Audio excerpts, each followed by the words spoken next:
She became the face of one of television's most talked about and scandalous primetime dramas. Barbara Parkins mesmerized audiences as the troubled Betty Anderson on Peyton Place, but while millions watched her character navigate secrets and scandals, Barbara's own life off-camera was unraveling in ways few could imagine. What happened when the lights went out and the cameras stopped rolling would shock everyone who thought they truly knew her. Born in Vancouver in 1942, Barbara Parkins never experienced a stable childhood. She was raised by a dance instructor who wasn't her biological mother and spent much of her youth shuttling between Canada and the United States, always searching for a place to belong. That sense of belonging came in front of the camera. By 16, she was modeling, and by 20, she was landing small television roles. But everything changed in 1964 when Peyton Place premiered. Suddenly, Barbara was a household name. The show was groundbreaking, bringing sex, scandal, and secrets into the living rooms of America twice a week. Barbara's Betty was the moral compass, the girl trying to survive in a corrupt world, a role whose bitter irony she would later understand all too well.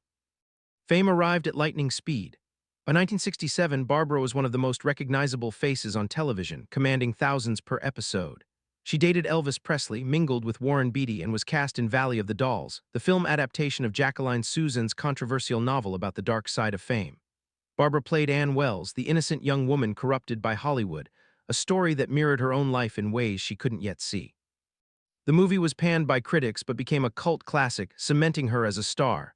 On paper, she had it all, but behind the scenes, the weight of fame, the constant scrutiny, and the impossible expectations were suffocating her. She began to pull away. Then came the collapse. In 1969, Peyton Place ended after 5 years, and with it, Barbara's identity as a television icon seemed to vanish overnight. Roles became scarce. Hollywood moved on to the next sensation. She descended into a severe depression, revealing later that mental health struggles had haunted her career from the start. At the time, there was no conversation about such things. You were either strong or weak, and Barbara felt weak. She fled Hollywood, seeking anonymity in Europe, hoping to find herself. For years, she vanished from American screens, living quietly in Paris and London, taking small roles in European films that barely made an impression back home. When she returned to the United States in the late 1970s, she was changed, quieter, more guarded. Barbara had survived, but it came at a cost. She worked sporadically, appearing in guest spots on television and a handful of B-movies. She never regained the level of fame she had with Peyton Place, but perhaps that wasn't her goal anymore. In interviews, she spoke openly about the harsh realities of Hollywood, the loneliness of being treated like a commodity, and the pressure of being constantly scrutinized. She had discovered something more precious than fame, peace. Today, Barbara Parkins lives largely out of the spotlight, a reminder that the brightest flames of stardom often burn the fastest.